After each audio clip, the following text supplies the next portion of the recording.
pindah ke jenis mekanisme yang lain. Ini adalah mekanisme transfer elektron, jadi mekanisme redox untuk yang inner sphere, jadi masih di sini, ya. Jadi saya ingin menunjukkan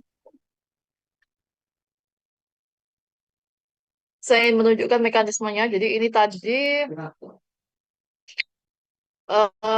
yang dilihat ini adalah reaktannya, oke. Kemudian ini prosesnya.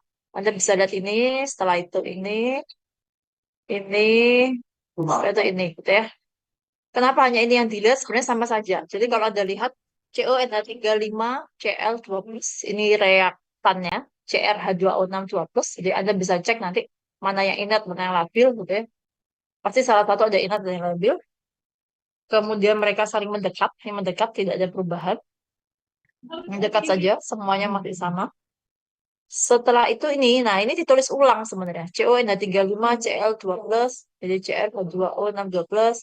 Jadi ini. Jadi ini sebenarnya sama. Dia tulis ulang. Jadi ini kita ke sini aja ya. Dia setelah mendekat, kemudian terbentuklah jembatan ligan. Dan ligan. CO3 NH35. Jembatan ligannya Cl-nya ini. Cl. Lalu transfer elektron. Nah, mulai perpindahan elektron. Nah, ini tadi saya tanya. Ini elektronnya berpindah dari siapa?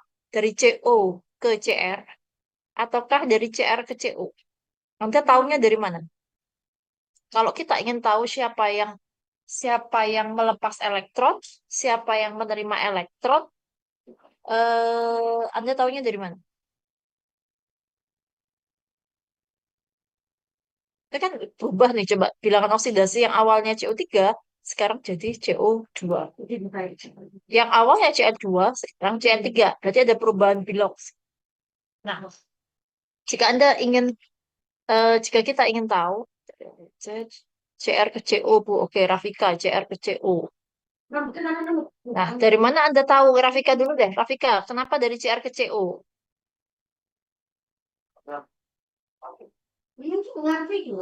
Karena biloxnya yang CO itu awalnya 3, terus Mhm, yang selanjutnya jadi CO2. Itu mhm. seperti menerima satu elektron. Betul. Jadi kalau ada ini, betul yang disampaikan Rafika. Jadi kalau CO3 awalnya CO3, kemudian dia menjadi CO2, berarti dia telah menerima elektron. Jadi yang tadi saya ngasih contoh kan misalnya eh, H, jadi H. H itu nomor atomnya 1. Jumlah elektronnya 1. Saya ulang ya. H, itu elektronnya 1. Nah, ini H0. Oke. Seandainya dia H plus, maka jumlah elektronnya sekarang tinggal berapa? Seandainya H plus, jumlah elektronnya berapa? Oh, banyak anjing. Sorry, kalau H ketidikan ya. Jangan H deh. Yang N aja contohnya. Iya. Jadi sampaikan Rafika tadi betul. Saya ngasih contoh ke Na dulu. Na nomor atomnya 11. 11 Na. Ini Na0. Elektronnya 11. Nah, kalau Na plus, elektronnya jadi berapa? 10. 10, betul. Ini 10. Salah. Ini 11. Kalau Na0 11, dan aku 10. Nah, kalau Na2 plus, berarti berapa? 9. Berapa Sukma? 9. 9. Jadi kan ceritanya gini, kalau dia melepas elektron, ketika bilangan oksidasinya bertambah dari +1 ke +2, berarti kan sebenarnya dia melepas elektron, ya nggak? Na plus menjadi Na2 plus. BO-nya dari +1 ke +2. Biloxnya bertambah. Kalau biloxnya bertambah, elektronnya itu sebenarnya ada yang lepas. Oke, ulang ya. Na plus itu jumlah elektronnya 10. Ini nggak boleh dirubah ya, Nay. 11 ini nggak boleh dirubah. Jadi 11 Na ya jumlah elektronnya 11. 11 Na plus jumlah elektronnya 10. Jadi kita nggak boleh gara-gara ini melepas satu elektron misal, Na-nya tuh melepas satu elektron. Na melepas satu elektron, Anda nggak boleh nulisnya. Kita nggak boleh nulisnya 10 Na plus, ini nggak boleh.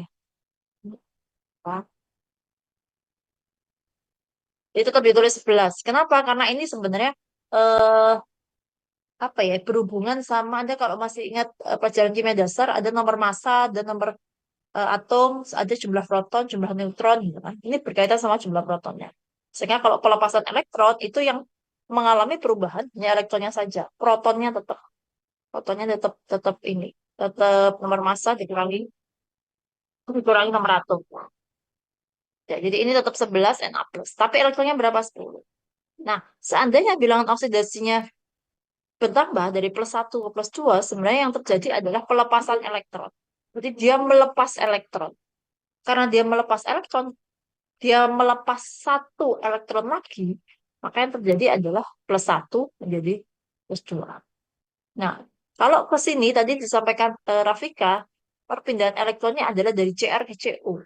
Kenapa dari Cr ke Cu? Karena bilangan oksidasinya bertambah dari 2 ke 3. Berarti Cr ini melepas satu elektron ditangkap oleh Cu. Karena Cu menangkap satu elektron, maka bilangan oksidasinya turun.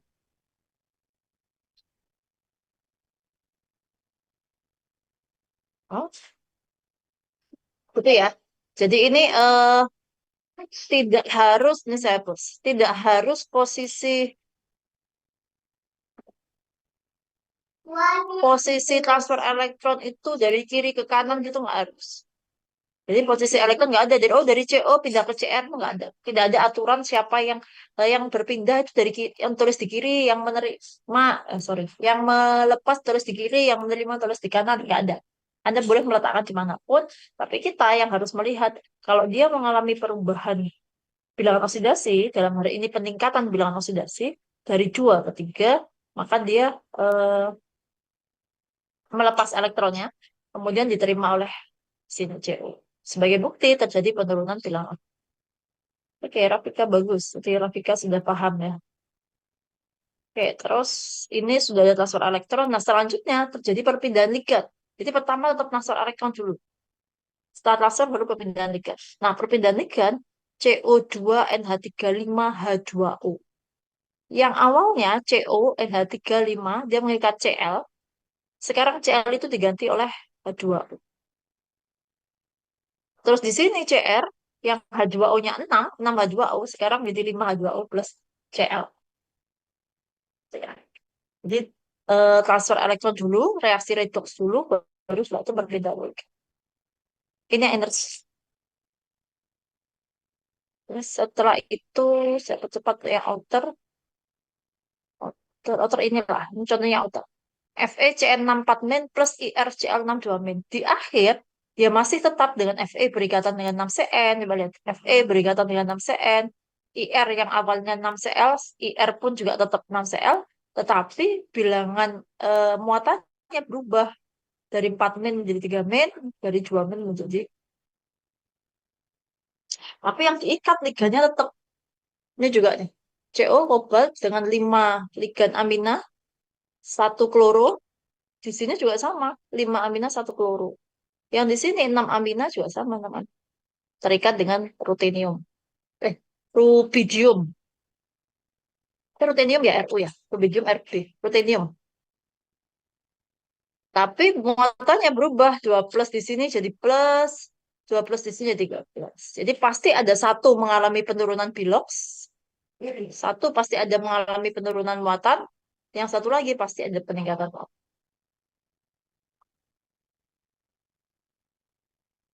Oke, ada yang tanyakan?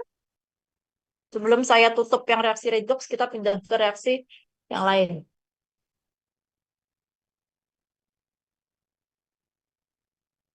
Belum ada, Bu. Belum ada, terima kasih.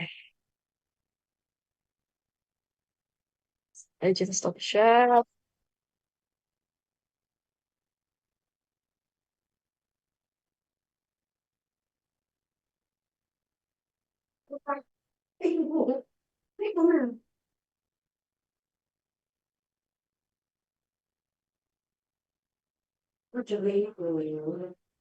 Oke, sekarang kita ke reaksi yang lain.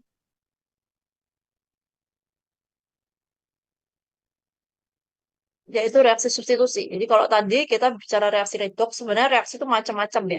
Jadi nggak dibatasi itu saja. Ada reaksi kita pada saat belajar organik, ada reaksi substitusi, eliminasi, adisi, apalagi ya, polimerisasi, reaksi radikal, gitu ya. Banyak ya. Nah, yang tadi belajar barusan itu reaksinya reaksi redox. Nah, sekarang kita mau belajar reaksi substitusi. Substitusi, oke. Yang redoxnya kita tutup, mekanismenya ada dua, inert dan outer, gitu ya. Terus inner itu labil dan inert. Kemudian yang outer hanya labil saja. Yang inner pair itu perpindahan ligan plus transfer elektron, sementara yang outer hanya perpindah transfer elektron saja. Nah, sekarang kita ke reaksi yang berikutnya. Reaksinya adalah substitusi. One of the most general reaction. Salah satu yang paling banyak, artinya paling banyak dijumpai adalah reaksi substitusi. Reaksi substitusi adalah reaksi replacement of one ligand. Jadi ya salah satu mereka tuker lah. Jadi AB misal AB tambah CD gitu ya. Jadi nanti kalau substitusi ya jadinya AC plus BD. Ini namanya substitusi. Disebut juga dengan reaksi pertukaran atau reaksi displacement. Eh, Kalau displacement itu kalau di bahasa Indonesia kan nggak ada. Ya, reaksi pertukaran. Nah, kita nggak ya. Suatu senyawa kompleks dapat mengalami reaksi substitusi bila dia bersifat labil. Labil secara cepat, rapidly. Reaksi substitusi secara cepat, rapidly kalau dia labil. Sementara reaksi substitusi berjalan lambat jika dia inert. Jadi kemarin yang baru saya sampaikan, bukan berarti inert itu nggak bisa bereaksi sama sekali. Tapi inert itu reaksinya lambat. Mungkin ada beberapa reaksi yang inert itu benar-benar nggak bisa gitu. Oke, tapi ada juga inert itu ya masih bisa bereaksi, tapi dia lambat. Sehingga karena dia lambat, akhirnya diperlukan suhu yang tinggi, diperlukan konsentrasi yang besar, diperlukan bantuan katalis, diperlukan bantuan pengadukan. Seperti halnya faktor-faktor yang mempengaruhi laju reaksi.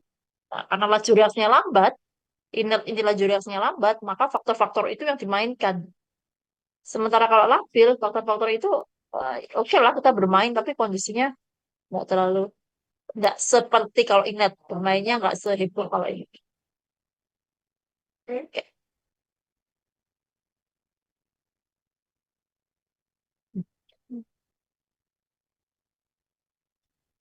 oke, bisa lewati saja. Oke, guys. Nah, kita akan belajar namanya reaksi mekanisme substitusi ligan, reaksi substitusi ligan pada kompleks oktahedral. Jadi kita masih belajar di kompleks oktahedral. Kompleks oktahedral. Nah, tadi disampaikan gitu. Kenapa sih pada sekian banyak struktur, kenapa yang dipelajari adalah oktahedral? Termasuk tadi, untuk mengetahui labil dan inert, oktahedral. Sekarang kita belajar substitusi ligan juga oktahedral dulu. Apakah yang lain tidak perlu dipelajari? Jawabannya adalah mayoritas senyawa kompleks itu berada dalam bentuk oktahedral. Sebagian besar senyawa kompleks itu membentuk struktur stabilnya itu dalam bentuk oktahedral dibandingkan yang lain. Apakah yang lain ada? Ada, tetap ada. Tetapi lebih banyak di oktahedral. Itu pertama. Terus yang kedua, karena itu tadi yang seperti alasan yang pertama, alasan yang kenapa belajar labil, memprediksi labil dan inert hanya oktahedral, karena bentuknya yang ini tadi, yang seperti ini. Nah, ini dia menjadi punya, ini kan tadi ya, ini bidang ya, ini bidang. Di sini atas bawahnya, gitu kan? Ya. Karena dia bentuknya yang demikian, maka dia menjadi sifatnya bermacam-macam. Maksudnya berbeda dengan yang square planar tadi. Square planar selalu labil. Nggak ada square planar yang inert. Nantinya klasifikasi mekanisme mekanisme yang terjadi itu lebih lebih tidak terlalu banyak, gitu lah. Tidak terlalu banyak jenis mekanisme yang terjadi pada substitusi ligan di kompleks selain oktahedral. Tapi kalau pada oktahedral kan dia punya banyak kemungkinan. Kalau Oke. Kalau liganya kecil, apa yang terjadi? Kalau liganya besar, apa yang terjadi? Jadi karena banyaknya faktor yang mempengaruhi sehingga mekanisme ini dibahas di awal. Jadi kalau di buku ini pun juga selalu dibahas di awal. Oke, ada istilahnya SN1 dan SN2. Nanti akan kita jumpa SN1 dan SN2. Sama seperti istilah di kimia organik ya. Mekanisme yang pertama adalah mekanisme SN1. Sebut juga dengan mekanisme disosiasi. Mekanisme pertama. SN1 atau mekanisme disosiasi. Saya percepat. Jadi mekanisme eh, disosiasi atau SN1 caranya adalah kata kuncinya di sini. Ini senyawa, ini oktahedral ya. Ml5X ini oktahedral. M itu atom pusat, L itu ligan, L itu ligannya. Ini, oke, Ml-nya 5, terus kemudian X. X itu kenapa harus dinamai X? Kenapa kalau tidak dinamai L? Boleh, dinamai L pun boleh. Cuman ini adalah simbol menunjukkan bahwasanya X ini nanti yang lepas. Anda diminta mengamati bahwasanya X ini yang lepas.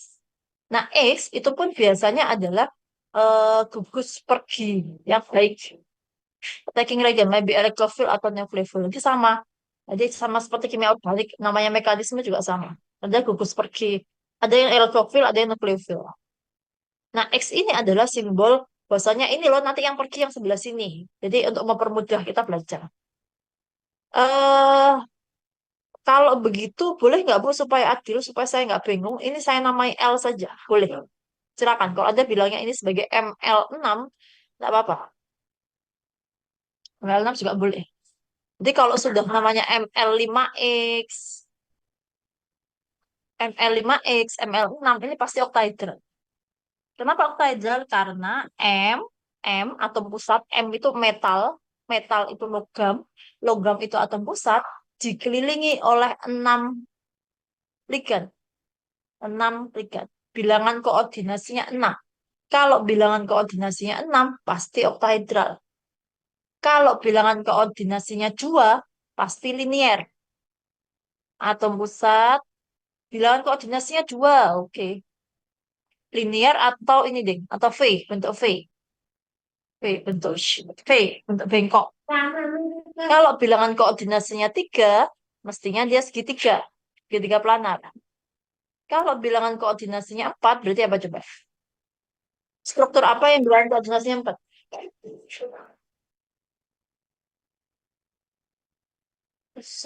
Struktur apa yang bilangan koordinasinya 4? Struktur linier itu loh, struktur itu loh, linier, trigonar, Trikon, apa ya? iya, trigonal planar, Bu. Bentar, nggak, apa nggak dengar? Apa? Apa tadi? Mohon maaf. Trigonal planar, Bu. Trigonal planar berapa sebenarnya ya? Namanya sih trigonal. Trigonal itu 3. Kalau 3 Tetrahedral. tetrahedral. Apakah hanya tetrahedral yang bilangan koordinasinya 4? Ada lagi nggak? Satu lagi, ada satu lagi. Segi empat datar. Segi 4 datar atau square planar atau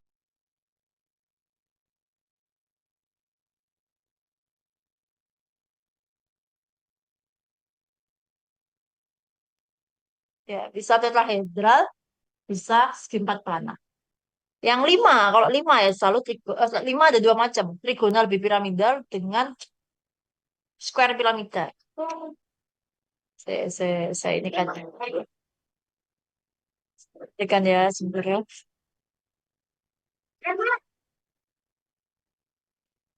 Ya, dulu ibu. Coba.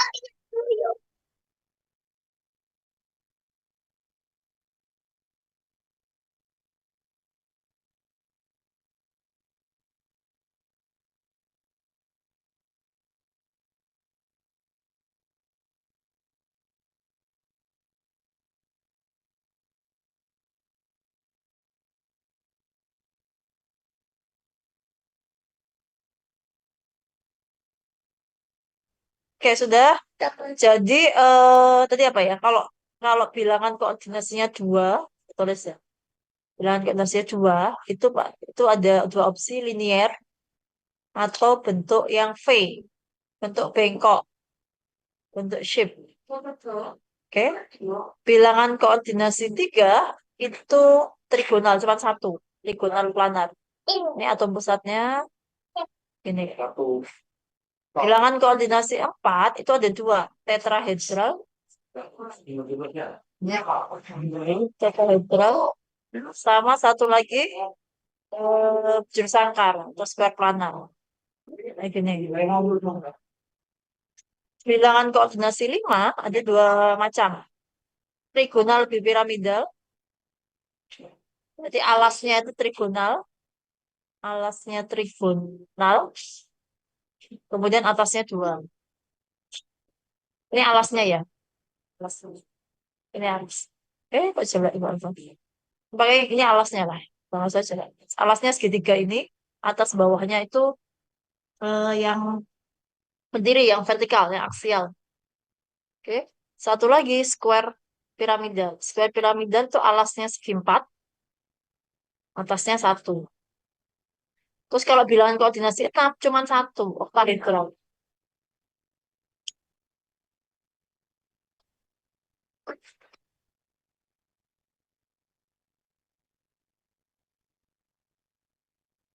Oke. Jadi bilangan koordinasi adalah jumlah mengelilingi. Jadi ini loh, sehari ini Bapak bahas tentang bilangan koordinasi saja. Ini Bapak ngajar kok bilangan koordinasi terus. Jadi bilangan koordinasi 2 itu adalah yang mengelilingi atom pusatnya. Atom pusatnya ini yang mengelilingi siapa? 1, 2. Atom pusatnya ini 1, 2. Makanya bilangan koordinasinya 2. Bilangan koordinasi 3, atom pusatnya ini yang mengelilingi 1, 2, 3. Dan terus seterusnya bilangan koordinasi 5. Atom pusatnya ini tengah yang mengelilingi 1, 2, 3, 4, 5.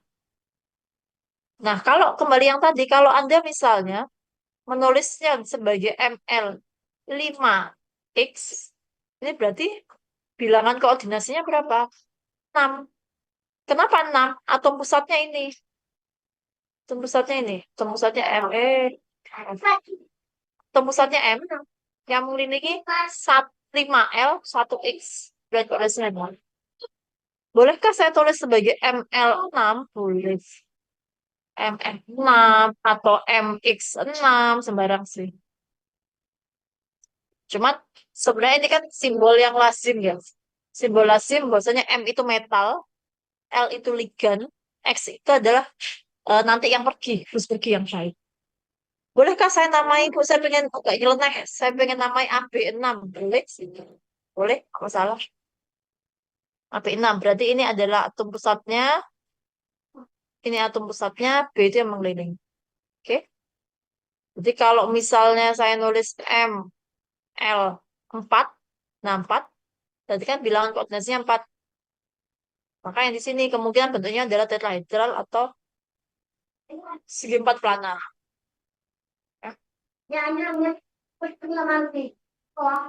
Nah, terus kalau ditanyakan bilang contohnya ya. Nah, ini. Nah, pada reaksi substitusi jenis SN1 atau mekanisme disosiasi, maka yang kata kuncinya ada di sini, di nomor 2 aja. Nomor 2. Saya gambar dulu ya, ini M.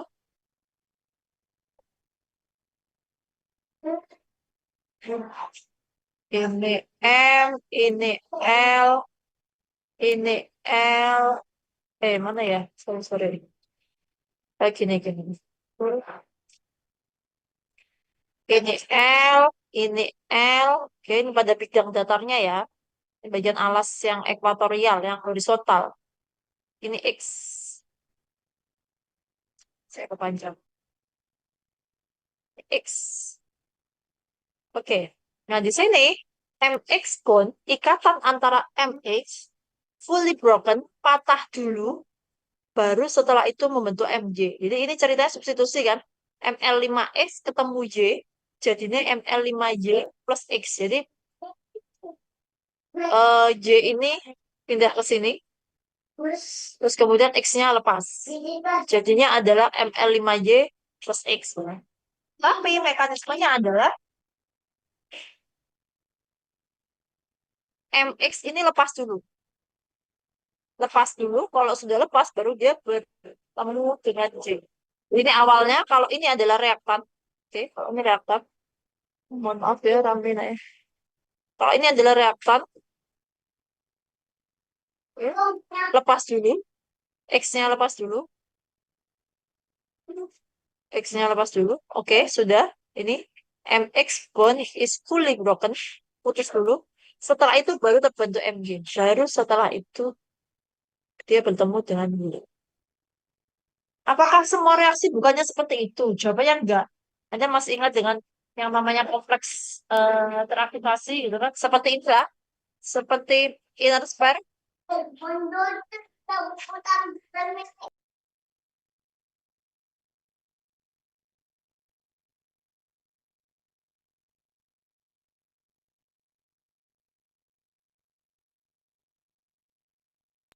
Oke, apa bukankah semua reaksi seperti itu gitu? Jawabannya tidak. Karena ada juga seperti inner sphere kemarin, inner sphere tadi. Biasanya kan mereka berikatan, membentuk jembatan gitu kan. Jadi tidak langsung putus gitu. Mereka membentuk jembatan dulu, ketemu antara X dan Y, baru setelah itu lepas.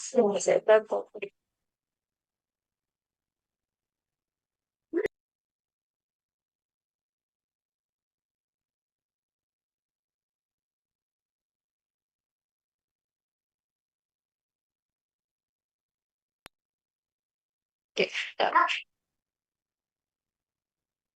Kita lihat yang persamaan setelahnya, biar semakin jelas. Nah, oke. Ini adalah step 1 dan step 2. ML5X itu bilangan koordinasinya 6. Oke. Bilangan koordinasinya 6. Ini M, ini L di atas. Kemudian di bawahnya ada 4L di posisi horizontal, posisi alas. Ini namanya L. Oh, ini dia harusnya X ya. Oke, X. Bilangan koordinasinya 6. Saya 6. Kenapa 6 tadi ya? Dikelilingi oleh 6 tiga. Dikelilingi oleh 6, 5L, 1X. Gitu. Nah, kemudian ini lepas. X ini lepas. X yang ini lepas. X ini lepas.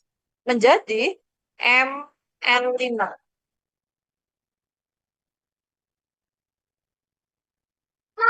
Oke, L. Nah, pada saat ini bilangan koordinasinya menjadi 1, 2, 3, 4, 5. Karena lepas 1. Lepas nih, X-nya lepas. Setelah dia bilangan koordinasinya 5, barulah masuklah Y. Ketika Y masuk, bilangan koordinasinya 6 lagi. Cuma bedanya adalah kalau awalnya dia mengikat X, sekarang dia mengikat L, L. Nah, itu selanjutnya mengikatnya Z. Ini adalah mekanisme disosiasi namanya. Kenapa disosiasi? Karena ada yang terputus. Ada yang terputus. Oke.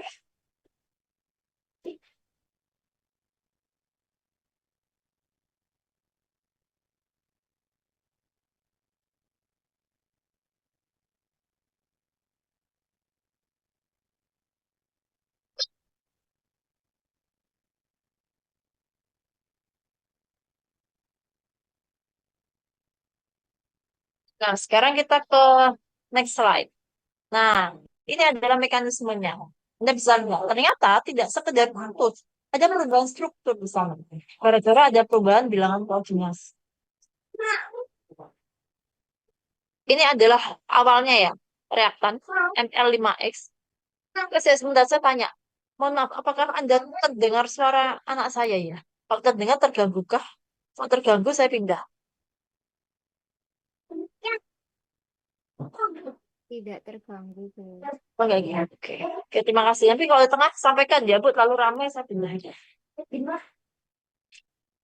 Oke, ini adalah reaktan awal. Reaktan awal adalah ML5X tadi. Kemudian terlepaslah X. X-nya ini lepas. Ini kebetulan dia gambar X-nya di atas. X-nya lepas. Oke. Pada saat X lepas, kita yang ke atas dulu ya. Tolong kita ikuti yang ke atas dulu. Pada saat ke atas, dia berubah menjadi bilangan koordinasinya 5. Tadi kan seperti yang disampaikan, dengan X lepas, bilangan koordinasinya 5. Yang di sini bilangan koordinasinya 5. Oke. Nah, ternyata selain mengalami perubahan bilangan koordinasi, dia juga mengalami perubahan struktur. Struktur. Asumsi kita awal adalah ketika X ini hilang, X ini hilang, ya jatuhnya ya cuman begini saja kan. Asumsi kita awal adalah M. Sebenarnya gini saja kan ya. L, L, L, gini kan. Asumsi kita ya ini ya sudah, karena X itu atas tuh lepas, maka ya berarti atas kosong, gitu aja kan. Tapi ternyata contoh yang A, yang atas, ya, yang atas, contoh yang atas, itu tidak sekedar hilang. Mungkin yang kita maksud yang di bawah ya, atau ke bawah dulu deh. Boleh. M, L4. Jadi kalau X-nya hilang, ya jadinya kan cuman ganti ini di gara-gara gambarnya nggak slide sejajar ya. Jadi coba sih Anda lihat ini X-nya di atas, tapi kalau gambar yang ini X-nya yang hilang ke bawah ya. Ya nggak? Bisa ngikuti? Ini kan cuma dibalik saja toh. Ketika X ini hilang, ini X ini hilang, sisanya kan ini. Nah, ini kan sisanya gitu ya. Tapi oleh gambar ini dibalik saja. Ini menjadi puncaknya jadi di atas. Di atas. Oke, ulang ya. Kita ke bawah dulu deh. Ke bawah dulu. Ke bawah dulu. Ke bawah dulu. Ini adalah octahedral. X-nya yang di atas ini lepas. Harusnya ketika X-nya lepas kan bentuknya menjadi seperti 5/4 yang terbalik. Ya kan? Jadi kalau saya gambar jadinya gini. Oke. Wes gini wes. Nah, gini kan? Harusnya seperti ini. Nah, seperti ini.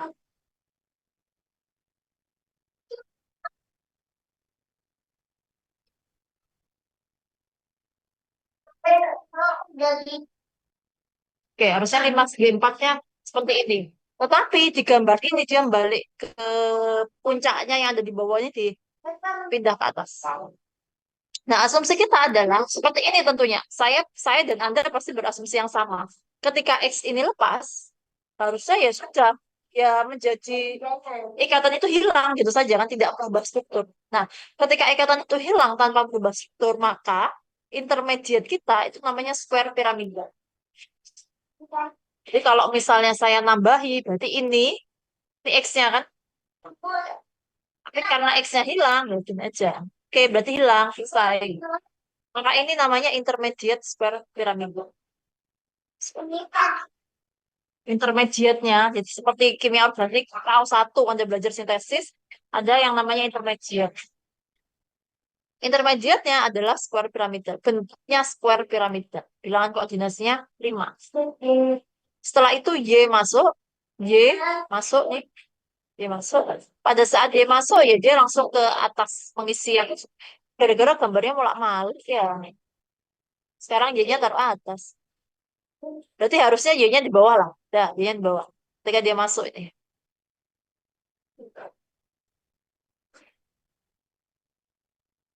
Ketika Y masuk, ya harusnya tinggal mengisi yang kosong saja. Y-nya masuk. Oke. Ini jadinya ketika ML5Y. Ya, kita tahan dulu. Ada pasti akan muncul pertanyaan, Bu, ini kenapa kok bentuknya di trapesium gitu? Bukankah kalau kembali harusnya bentuknya sama seperti ini? Awalnya, bujur sangkar. Kenapa dia bentuknya menjadi trapesium? Nanti kita bahas. Saya mau bahas intermediate dulu. Ini kemungkinan yang pertama. Kemungkinan yang kedua, dia kehilangan X. Tapi dia mengalami perubahan struktur. Ternyata yang awalnya adalah alasnya itu segi 4, sekarang alasnya jadi segitiga. Padahal yang hilang itu ke atas. Yang hilang itu kan atasnya. Atasnya ini. Sekarang pada saat ini atas itu ada. Atasnya ada. Tetapi atasnya menjadi ada. Padahal yang hilang kan atas posisi aksial. Aksial itu sumbu X, sumbu vertikal, vertikal. Ada posisi vertikal, yang hilang kan posisi vertikal. Tapi ternyata mereka mengalami penataan. Sehingga yang vertikalnya itu ada keisi, alasnya yang awalnya segi 4 sekarang jadi segi 3. Jadi lepasnya X pada kompleks oktahedral itu ada dua kemungkinan. Kemungkinan yang pertama, membentuk intermediate tanpa mengubah struktur. Nah, di sini. Kemungkinan kedua adalah membentuk intermediate dengan mengalami perubahan struktur. Tapi bilangan koordinasinya sama, 5. Bilangan koordinasi kan nggak ada hubungannya sama struktur, kan? Pokoknya jumlah atom yang mengelilingi M. Mau bentuknya kayak gimana pun, pokoknya yang mengelilingi 5 itu disebut 5. Tetap disebut sebagai ML5. Ini pun juga ML5. Tapi strukturnya ternyata berbeda. Nah, pertanyaannya adalah kapan? Pertanyaannya adalah kapan? Kapan dia mengalami bentuk ini? Kapan intermediate-nya bentuknya begini? Kapan intermediate-nya bentuknya begini? Jawabannya adalah ketika X gugus perginya ini, yang pergi itu ukurannya besar, bila yang X itu ukurannya besar, maka yang terjadi adalah opsi yang ini. Oke? Tetapi bila X adalah ukurannya kecil, maka terjadi adalah opsi yang kecil. Ukuran molekulnya, ukuran ligan yang keluar. Anda bisa bayangkan kalau kita duduk di mana ya? Di kursi lah, kursi kursi kita merenung di danaunya UNER itu, ada kursi-kursi yang tempat duduk itu kan, kursi yang harusnya untuk dua orang gitu ya, sih, untuk dua orang, ada kursi gitu, kemudian eh ada kursinya dua ya, atau anggaplah kursinya tiga deh, saya nggak tahu di sebuah tempat yang harusnya kursinya tiga gitu ya, kita duduk di sini, oke. Ada orang lain juga ada di sini, tetapi sebelah ini ada orang meninggalkan barangnya dengan ukurannya besar. Sini. Lalu orang ini pergi. Lalu barang ini dipindahkan. Barang ini yang awalnya duduk di sini, yang berada di sini. Jadi ada dua orang, kemudian satu barang. Barang ini dipindahkan. Ketika barang ini dipindahkan, maka apa yang dilakukan oleh dua orang ini? Apa coba yang dilakukan oleh dua orang ini apa? Yang awalnya mungkin dia terhimpit karena barang ini, sekarang dia menjadi duduknya menjadi lebih luas. Akhirnya dia pasti akan mengalami pergeseran. Karena awalnya mereka tidak nyaman karena ada satu barang program besar sebelah dia, karena ini sudah barangnya sudah diangkat ya, makanya mereka pasti akan menempatkan dirinya supaya enak. Nah, itu yang dilakukan bila ligan yang rugi adalah ukurannya besar. Makanya terjadi adalah ini. Mereka mengalami penataan struktur. Penataan struktur. Masih tetap bilangan koordinasinya 5. Cuman jadi alasnya segitiga. Padahal alasnya segi 4 sini. Alasnya segi 4 awal. Hilang yang di atas, harusnya kan ya hilang saja gitu kan. Seperti itu yang mungkin asumsi kita awal. Ya hilang saja, hilang. Berarti oh ya oke, tinggal alasnya satu, alas segi 4-nya satu, oke. Terus atas ini satu, atas satu. Tapi ternyata tidak untuk yang atas. Alas mereka berubah menjadi segitiga. Tuh, karena itu tadi ada ukuran molekul yang berukuran besar pergi. Jadi ini seperti meregangkan diri sesaat. Mereka mau rileks sesaat dengan bentuk seperti itu. Tetapi bila ukuran ligan yang pergi kecil, maka nggak ada bedanya kalau kecil. Ada di sini orang duduk gitu ya. Tiba-tiba ada barang kecil di sini. Nggak mengganggu dia sama sekali. Mau barang ini dipindah atau tidak dipindah, mereka akan posisinya gitu-gitu saja. Nah, itu yang terjadi di sini. Jadi dua-duanya adalah senyawa intermediate. Karena X-nya lepas, yang awalnya bilangan koordinasi 6, ya tetap berkurang jadi bilangan koordinasi 5. Tapi apakah ada perubahan struktur atau tidak, Anda bisa lihat dari ukuran ligan yang pergi. Oke, sampai sini ada yang tanyakan?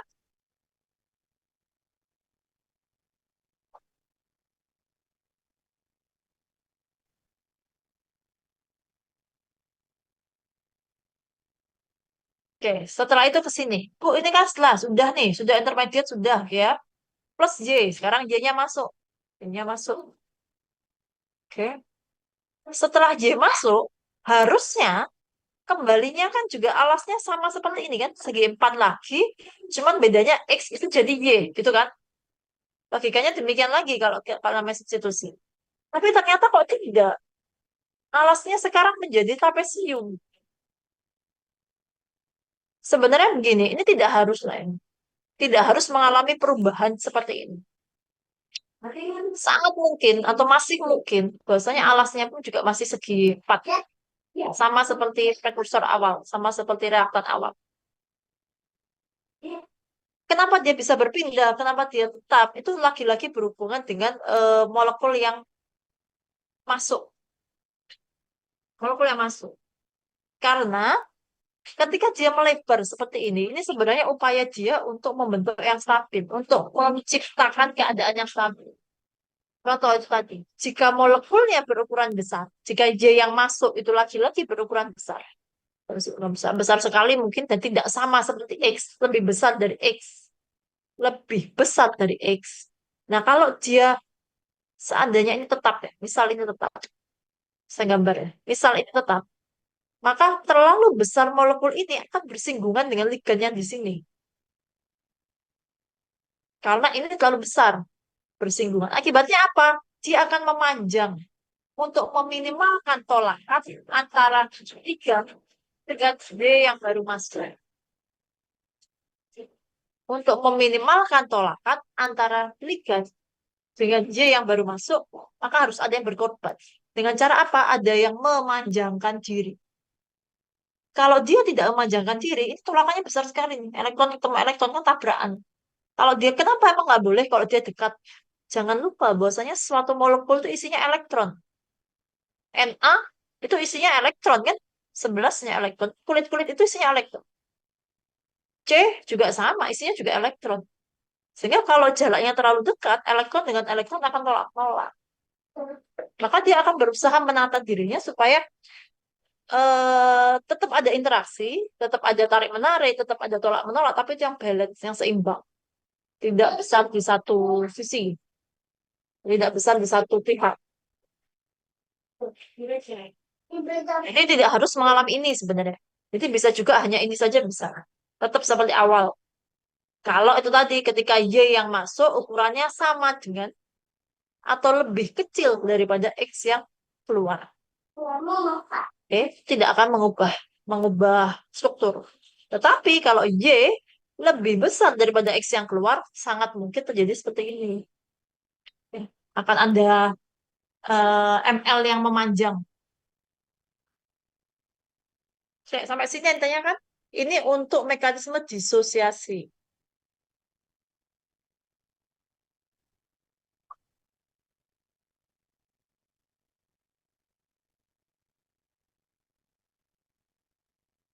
Bentar ya.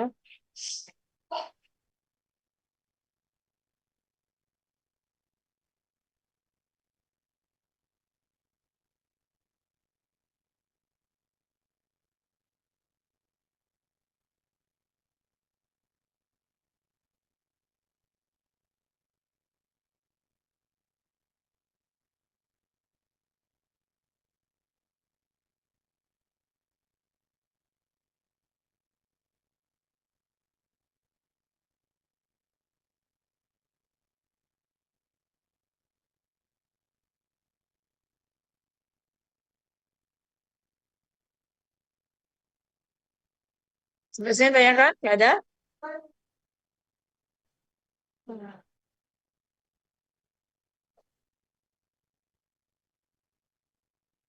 Oke, mekanisme substitusi ligan dengan disosiasi sudah. Sekarang yang asosiasi. Oke, makanya saya tanya, apakah ada pertanyaan untuk asosiasi? Hah? Sekarang kita asosiasi. Seperti namanya, asosiasi. Berarti penggabungan. Asosiasi adalah penggabungan. Nah, bedanya ada di poin nomor 2 lagi. Ikatan MY, ikatan MY fully formed before the breaking. Oke, sudah ada ikatan MY sebelum MX putus. Jadi mereka ada saat di mana M itu mengikat X dan Y. Sebagai contoh, nih, ML5X, bilangan koordinasinya berapa nih? 6. ML5X plus Y, ML5X bilangan koordinasinya plus Y menjadi ML5XY. Nah, ini mereka gabung. Nah, kalau yang disosiasi tadi, ada step bilangan koordinasi 6 menjadi 5, kemudian berikatan dengan Y bilangan koordinasi 6. Tapi kalau yang asosiasi ini, bilangan koordinasi 6 menjadi 7. Kenapa? Karena Y-nya nempel. Nempel dulu, baru setelah itu X-nya lepas. Jadi ini bilangan koordinasinya 7. Yang di sini 7, kemudian jadi 6. Bedanya di situ. Jadi cara cara hafalannya adalah ini asosiasi, penggabungan. Berarti dari 6 bergabung menjadi 7. Setelah 7, kemudian dia lepas jadi. Berbeda dengan yang tadi. Kalau ini, bilangan koordinasinya 6. Buat jadi 5, ini yang disosiasi ya. 6, lepas X-nya menjadi 5. 5 ditambah Y jadi 6. Oke. Jadi dia lepas dulu, baru Y-nya masuk. Tapi kalau asosiasi, Y-nya masuk dulu, baru setelah itu X-nya lepas. Jadi makanya yang di sini adalah 6. Nah, sini setelah itu 7. 7, setelah itu sini. Bentar, kuliah kita sampai jam berapa ya? 1 tambah 1:14. Sampai 14.40. Oke. Jadi stepnya ada sama ya. Jadi kalau ini plus Y dulu, baru X-nya lepas. Kalau yang tadi, lepas dulu, baru X-nya.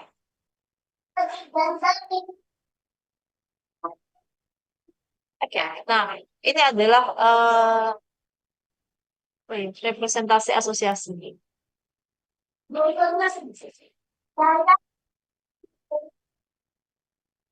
Ini adalah octahedral kompleks, oke, ML5X, kemudian plus Y, bilangan koordinasinya 7. Pada prinsipnya sama. Kalau yang namanya bilangan koordinasi 5 tadi, dia nggak stabil, dia harus disisipkan oleh Y supaya menjadi octahedral lagi. Ini juga sama, bilangan koordinasi 7 juga pasti nggak stabil, gitu ya. Karena namanya M itu ya hanya bisa mengikat 6 saja. Sementara ini dipaksa untuk mengikat 7, sehingga dia nggak stabil. Dia harus ada yang hilang, harus ada yang dilepas. Akibatnya X-nya dilepas. Dilepas. Kok senyawa kompleksnya kok pinter?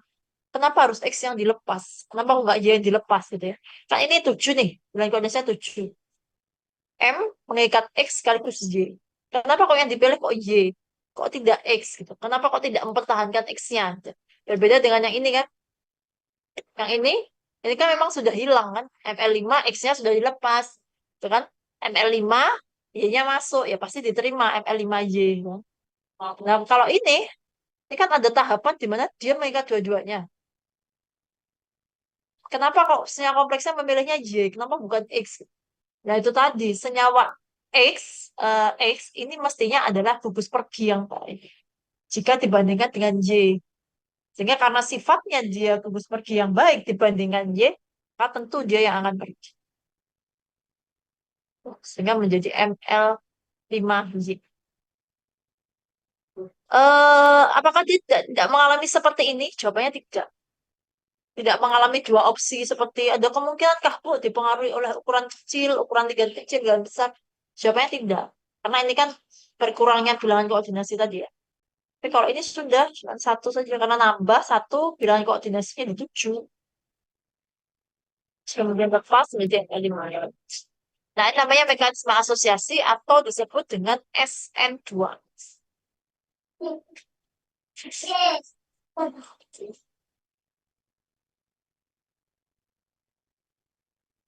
Oke, substitusi ligan.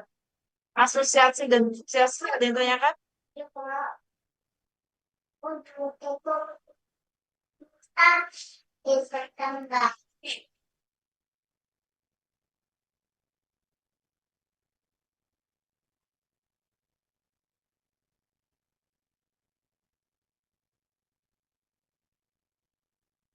Chat, belum Bu. Oke, terima kasih. Sempurna.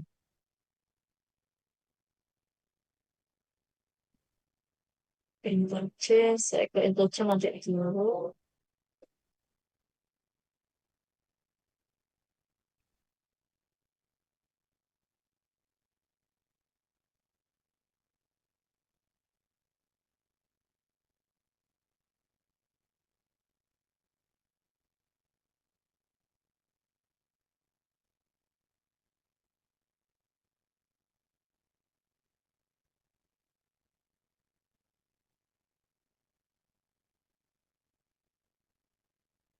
Contohnya ini ya. Ini nanti saya skip dulu. Karena ada yang namanya interchange asosiatif, interchange disosiatif. Jadi tadi ada mekanisme asosiasi, mekanisme disosiasi, ada namanya mekanisme interchange. Interchange. Apa yang dimaksud mekanisme interchange? No evidence of formation. Dia eh, tidak menemukan bukti. Gini, tidak ada senyawa intermediate-nya. Kalau ini kan ada intermediate-nya nih. Bulan koordinasi 7, ini bulan koordinasinya 5, gitu ya, ditemukan intermediate. Tapi kalau ini tidak ditemukan intermediate. Nanti kita next week aja. Kalau yang eh, nanti saya pakai slide satunya ya. Karena ini beda, jadi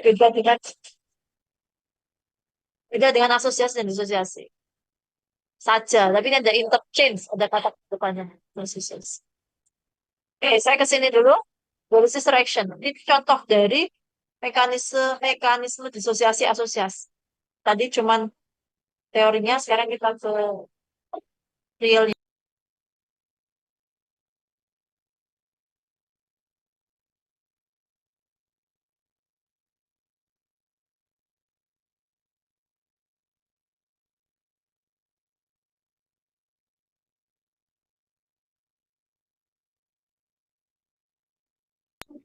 Oke, hidrolisis reaction. Jadi, substitusi reaksi pada sini adalah mereplace which a ligand is replaced the body. Dia mereplace ligand.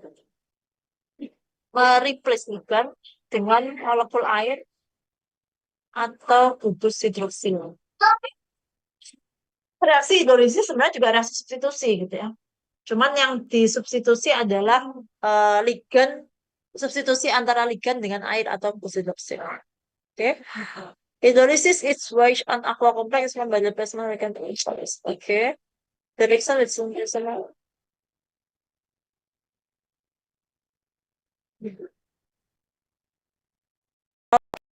jadi ada yang namanya acid hydrolysis, ada yang namanya hidrolisis asam, ada yang namanya hidrolisis basa. Hidrolisis asam adalah reaction within aqua complex is formed by the replacement of ligand oleh molekul H2O. Jadi kalau kita punya ligand, misal CO, NH3, ya, NH3 6 kali gitu ya, plus H2O. Plus H2O. Maka ini namanya hidrolisis asam. Kenapa? Karena ligand kita di replace sama H2O. Sementara kalau di sini ligand kita di replace oleh obhamin, maka disebut dengan hidrolisis basa. Kompleksnya,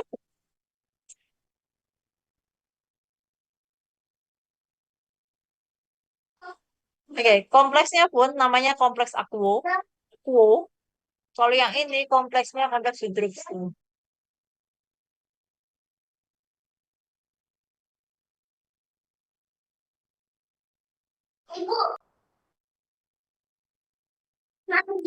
Oke, ini adalah kompleks aquo, ini adalah kompleks hidrokso. Disebut kompleks hidrokso bila ligannya berikatan dengan obhamin. Oke, yuk kita ke next. Oke, yang hidrolisis. Kenapa disebut dengan hidrolisis asam? Karena dia berlangsung pada kondisi netral atau pH-nya asam. Oke. Jadi ini namanya CO, NH35 Cl2+ menjadi H2O. Ingat, replacementnya, substitusi ligan, tidak harus semua ligan tersubstitusi. Ada satu saja tersubstitusi seperti ini, Cl. Satu Cl substitusi dengan H2O, maka itu namanya reaksi substitusi. Maka itu namanya reaksi hidrolisis. Ya. Jadi tidak harus namanya substitusi itu semua ligan hilang, semua ligan berubah. Nah, ketika satu saja, ada yang berubah.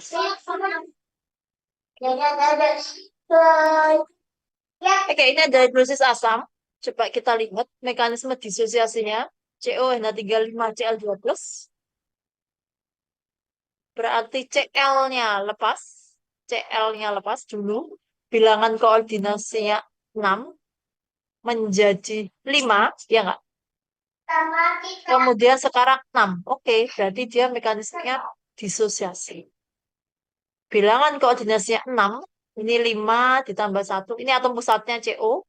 Kemudian ini 5 tambah 1 jadi 6. Kemudian ini sekarang jadi 5. Sekarang 6 lagi. Maka mekanismenya disosiasi. Kalau mekanisme di bawahnya, coba kita lihat. Awalnya 6. Sekarang 7 bilangan koordinasinya. Ini 6. Berarti mekanismenya asosiasi. Tahu dari mana 6? Ini adalah 5NH3 ditambah 1 Cl sehingga 6. Yang di sini 5NH3, 1 Cl, 1 H2O, totalnya 7. Kemudian Cl-nya lepas, jadi yang tadi seperti yang Bapak bilang ya. Kok pinter, senyawa kompleksnya kok pilih H2O? Kenapa nggak pilih Cl gitu? Iya, salah. Ya karena Cl-nya gugus pergi yang baik, jadi dia akan memilih pergi gitu. Sehingga CONH3 5 kali mengikat dengan H2O. Kalau dia mengikat H2O, maka hidrolisisnya disebut hidrolisis asam atau nama lain kompleksnya disebut kompleks aquo. Wah, boleh aku.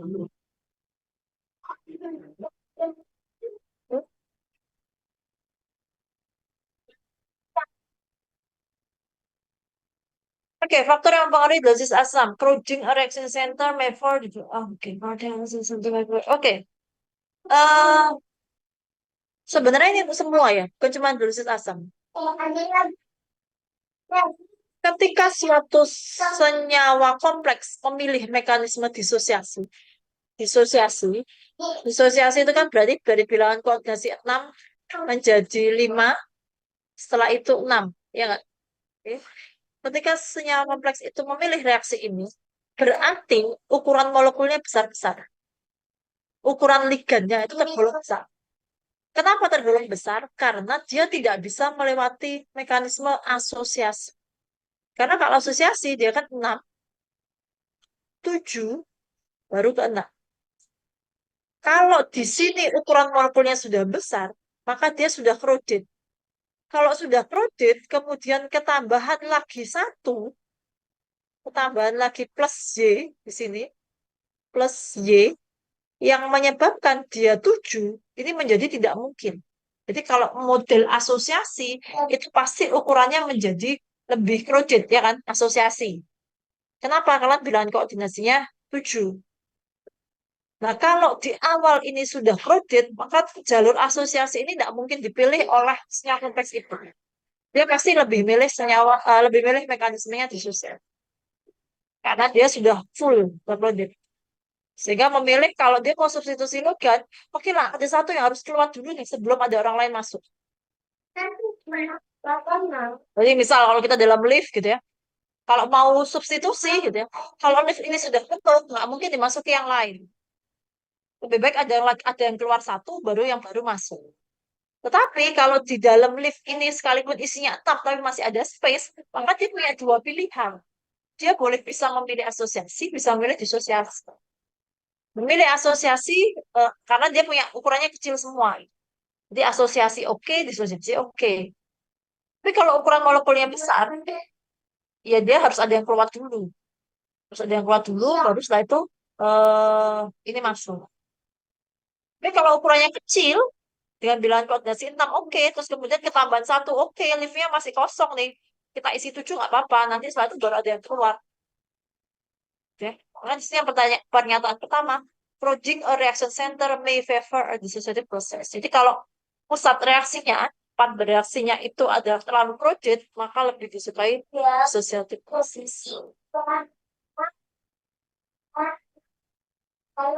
Oke, saya rasa sudah ini bisa saya lanjutkan pertemuan berikut. Ya, topiknya terlalu banyak untuk hidrolisis asam dan basa, bisa saya skip next ini. Sudah ini. Sekalian minggu depan saya bahas interchange reaction ya. Oke, sampai sini yang tanyakan. Ini tadi sudah selesai deh. Sangat Apakah ada yang tanyakan? Tadi ada yang WA saya ya untuk MRI ya. Siapa tadi yang WA saya ya? Belum saya balas, belum saya apa-apain. Ini WA saya untuk MRI tadi pagi. ya ini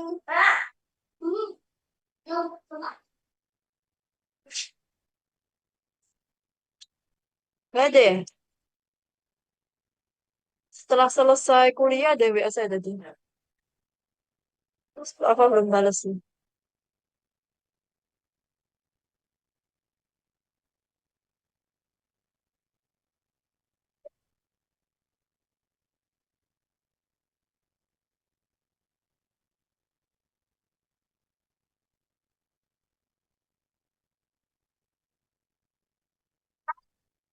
jadi sama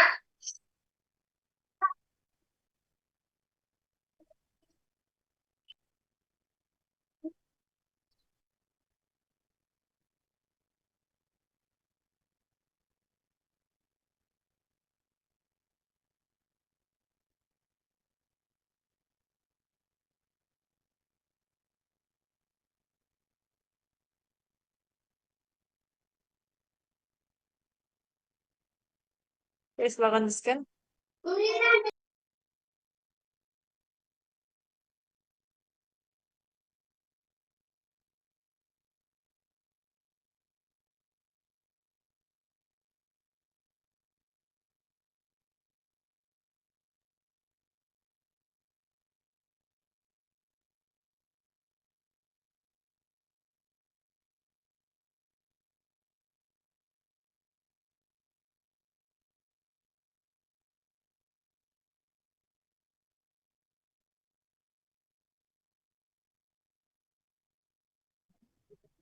Permisi Bu, saya atas nama Rivaldi Safudin Mansur.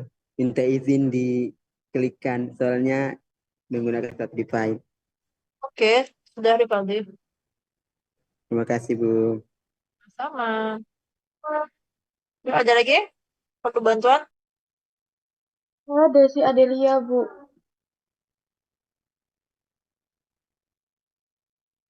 Terima kasih banyak, Bu.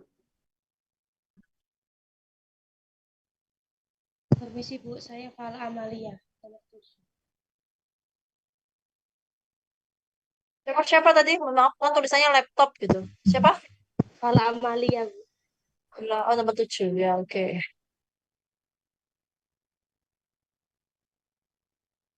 Oke, terus ada lagi?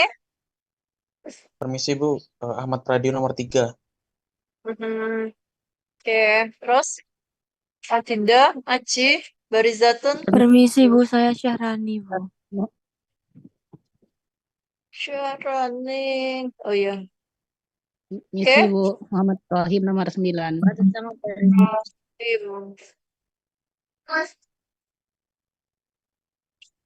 Adinda, Aji, Barizatun. Farizatun Nafsi Bu, nomor 3. Oke, terus Permisi Bu, Khorik nomor urut 6 Bu. Permisi Bu. oke, Esther sudah. Adinda. Oke, oke, terus Aci, Dimas, Mardika, Monica, Valdi, Profun, Salma.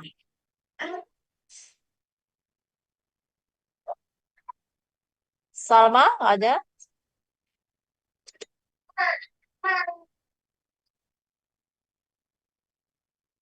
Ada Ibu. Profun,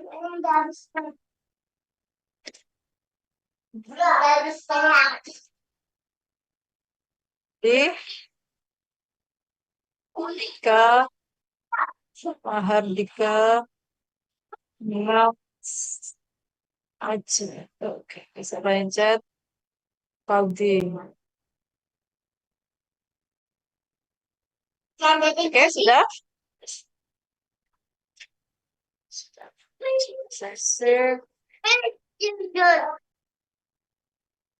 Oke, sudah selesai. Saya kira